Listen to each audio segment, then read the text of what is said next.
একসময় যে হাতে বই থাকতো এখন সেই হাতটাই নেই। তবুও থেমে নেই কল্লোল। এক ভয়াবহ সড়ক দুর্ঘটনায় হারিয়েছেন ডান হাত, কিন্তু হারাতে পারেনি জীবনের প্রতি ভালোবাসা। যে জীবন একদিন স্বপ্ন দেখেছিল সরকারি চাকরির, আজ সে জীবন পরিশ্রমে গড়ে তুলেছে সম্মানের এক নতুন সংজ্ঞা। কারণ অ্যাক্সিডেন্টটা না হলে আমি পড়াশোনা শেষ করে প্রশাসন ডিপার্টমেন্টে ঢোকার কথা ছিল, ইচ্ছা ছিল, আর তেমন ফিটনেস প্লাস সব কিছুই ছিল। তো অ্যাক্সিডেন্টটা করার পরে আর মন মানসিকতা ভেঙে যায়। আর উদ্দেশ্যমূলক কোনো নির্দিষ্ট কোনো উদ্দেশ্য আর ঠিক করি নাই, যে চাকরি হয় করবো এমন একটা নিয়ে পরীক্ষা প্রত্যেকটা ডিপার্টমেন্টে চেষ্টা করছি যতটুকু আমাদের সম্ভব হবে, যেসব বিষয়গুলোতে সম্ভব হয়নি। খুলনার সাত রাস্তা মোড়ের দোলখোলা রোডে প্রতিদিন দেখা মেলে এই সাহসী তরুণের। এক হাতে ভ্যান চালান, বিক্রি করেন সবজি, আর মুখে সবসময় লেগে থাকে এক প্রশান্তি হাসি। 2009 সালে যশোর থেকে খুলনায় আসেন পড়াশোনার জন্য।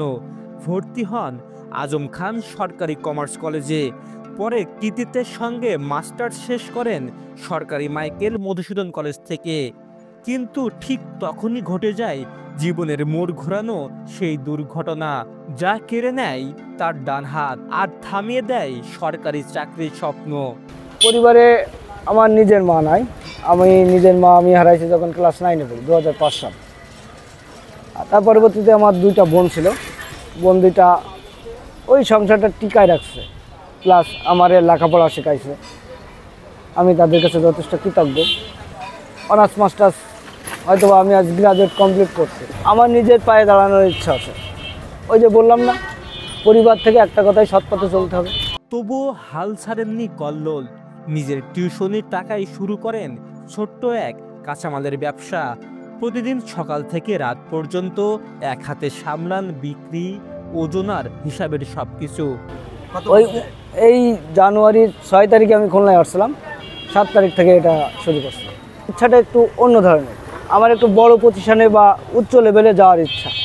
উচ্চতা, নিম্নতা, মধ্যবিত্ত সবই দেখছি, কিন্তু আমি চাচ্ছি সবাইকে মানুষ হিসেবে দেখতে।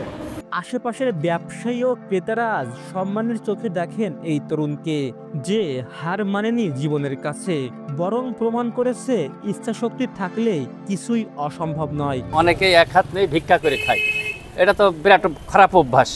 সে কর্ম করে খাচ্ছে, যতটুকু পারে সে উপার্জন করার চেষ্টা করছে, এজন্য তার ধন্যবাদ দেওয়া উচিত। এই পথ সে নিয়েছে, সৎ থেকে সৎভাবে যে ব্যবসা করতেছে, এইটাই হচ্ছে বল। এতে কোনো অসুবিধা নেই, কাজ একটা করলেই ভালো। ব্যবসা বাণিজ্য তো ভালো জিনিস। জীবনের সংগ্রামকে যিনি পরিণত করেছেন অনুপ্রেরণায়, খুলনার এই তরুণের গল্প আর শেখায় হার মানা নয়, লড়াই করাই জীবনের আসল জয়। Shafed Hossain Shaon, voice of tiger.